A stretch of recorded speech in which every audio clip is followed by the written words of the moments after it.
ಗೊಂಚಲು ಗೊಂಚಲಾಗಿ ಗೊಂಚಲು ಗೊಂಚಲು ಸೇಬು ಹಣ್ಣಿನ ತಳಿಯನ್ನು ಈಕೆಯೇ ನೋಡಿ ನಮಗೆ ಕರ್ನಾಟಕ ರಾಜ್ಯಕ್ಕೆ ಸೇಬು ಹಣ್ಣಿನ ಗಿಡಗಳನ್ನು ಪೂರೈಸುತ್ತಿದ್ದಾಳೆ. ಈ ತಳಿ, ಈ ಮೋದಿ ಆಪಲ್ ಸೇಬು ಹಣ್ಣಿನ ತಳಿ ಕರ್ನಾಟಕ ರಾಜ್ಯದಲ್ಲಿ ಈಗಾಗಲೇ ಬೆಳೆಯುತ್ತಿದೆ. ಈಗಾಗಲೇ ಅದೇ ರೀತಿ ಗೊಂಚಲು ಗೊಂಚಲಾಗಿ ಕಾಯಿಗಳು ಬರುತ್ತಿವೆ. ಕೇವಲ 8 ತಿಂಗಳಿಗೆ ಹೂ ಬಿಟ್ಟು ಕಾಯಿಗಳಾಗಿದೆ ಎಂಬುದನ್ನು ರೈತರು ಗಮನಿಸಬೇಕು. ಕರ್ನಾಟಕ ರಾಜ್ಯದ ರೈತರೇ ನೀವು ನೆನಪಿಡಿ, ಈ ತಳಿಯ ಸೇಬು ಹಣ್ಣಿಗೆ ನಾವು ಮೋದಿ ಆಪಲ್ ಎಂದು ಕರೆಯುತ್ತೇವೆ. ಈಗಾಗಲೇ ಕರ್ನಾಟಕ ರಾಜ್ಯದಲ್ಲಿ ಈ ತಳಿಯ ಗಿಡಗಳು ಬೆಳೆ ಕೊಡುತ್ತಿವೆ. ಸಾವಿರಾರು ರೈತರು ಈ ಗಿಡಗಳನ್ನು ಕೊಂಡುಕೊಳ್ಳುತ್ತಿದ್ದಾರೆ.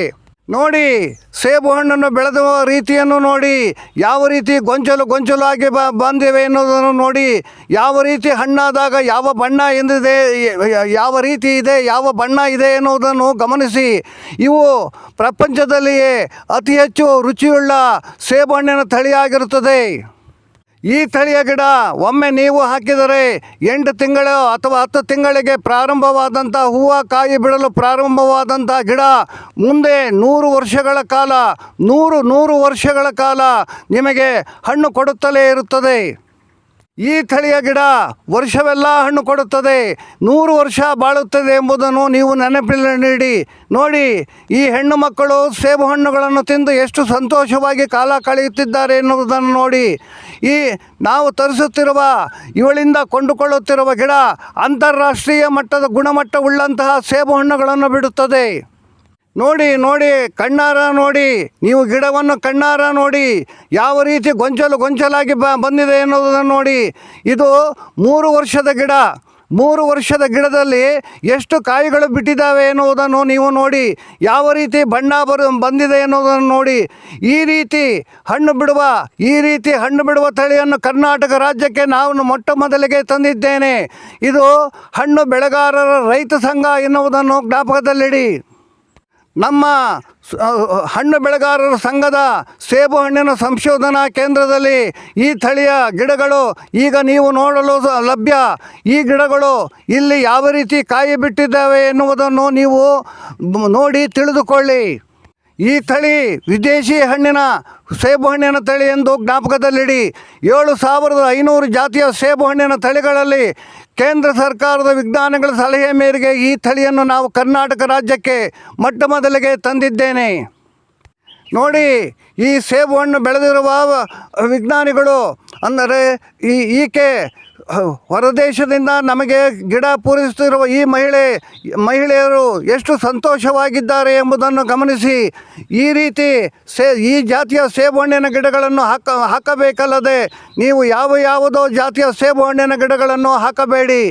ಒಂದು ಸಾರಿ ಜೀವಮಾನದಲ್ಲಿ ನೀವು ಒಂದು ಸಾರಿ ತೋಟ ಬೆಳೆಸುತ್ತೀರಿ. ಆ ತೋಟ ಶಾಶ್ವತವಿರಬೇಕಾದರೆ ನಿಮ್ಮ ಮಕ್ಕಳು, ನಿಮ್ಮ ಮೊಮ್ಮಕ್ಕಳು ಈ ಜಾತಿಯ ಸೇಬು ಹಣ್ಣಿನ ರುಚಿಯನ್ನು ಬಹಳ ಕೊಂಡಾಡುತ್ತಾರೆ. ಅಂತಹ ಸೇಬು ಹಣ್ಣಿನ ತಳಿಯನ್ನು ನಾನು ಕರ್ನಾಟಕ ರಾಜ್ಯಕ್ಕೆ ಮೊಟ್ಟ ಮೊದಲಿಗೆ ಹುಡುಕಿ ತಂದಿದ್ದೇನೆ.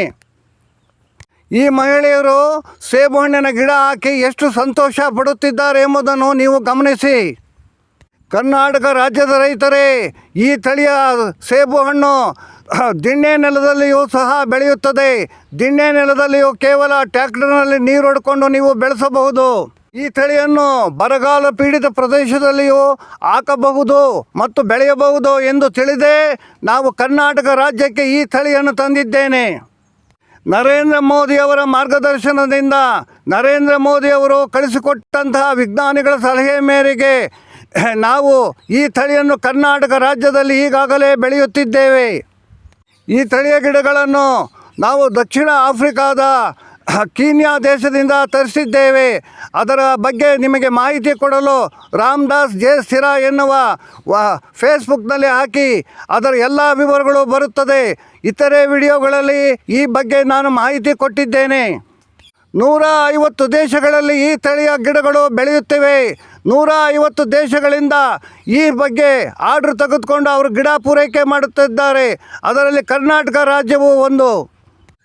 ಈ ತಳಿಯ ಗಿಡ ಬೇರೆಲ್ಲಿಯೂ ಸಿಗುವುದಿಲ್ಲ.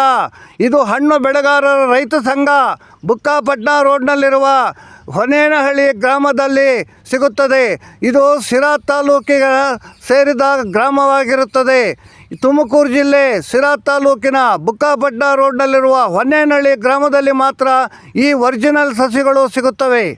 ಕಣ್ಣಾರ ಬಂದು ನೋಡಿ, ಈಗಾಗಲೇ ಸೇಬು ಹಣ್ಣುಗಳು ಬಿಡುತ್ತಿವೆ. ನಮ್ಮಲ್ಲಿಯೂ ಸಹ ಗೊಂಚಲಾಗಿ ಈ ತಳಿಯ ಗಿಡ ಕಾಯಿಗಳನ್ನು ಈಗಾಗಲೇ ಬಂದಿರುತ್ತವೆ. ಒಮ್ಮೆ ನೀವು ಹಣ್ಣು ಕೀಳುವ ಹೊತ್ತಿಗೆ ಮತ್ತೆ ಹೂವು ಒಡೆದಿರುತ್ತದೆ.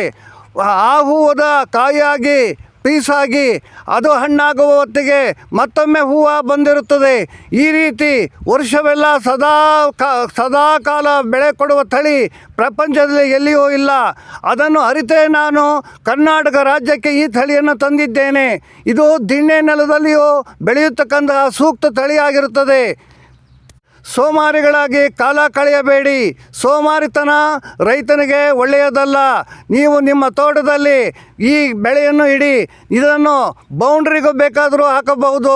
ಪರಂಗಿ ಗಿಡದಲ್ಲಿ, ಟೊಮೊಟೊ ಗಿಡದಲ್ಲಿ, ಎಲ್ಲಿ ಬೇಕಾದರೂ ನೀವು ಈ ಗಿಡಗಳನ್ನು ಹಾಕಿ ಬೆಳೆಯಬಹುದು. ಬನ್ನಿ ರೈತರೇ, ಕರ್ನಾಟಕವನ್ನು ಕಾಶ್ಮೀರದ ನಾಡನ್ನಾಗಿ ಮಾಡೋಣ. ದಿಣ್ಣೆ ನೆಲದಲ್ಲಿಯೂ ಬೆಳೆಯುವಂತಹ ತಳಿ ಬಂದಿದೆ. ಮನೆ ಮುಂದೆ ಕಾಂಪೌಂಡ್ನಲ್ಲಿ ಎಲ್ಲಿ ಬೇಕಾದರೂ ಹಾಕಿ.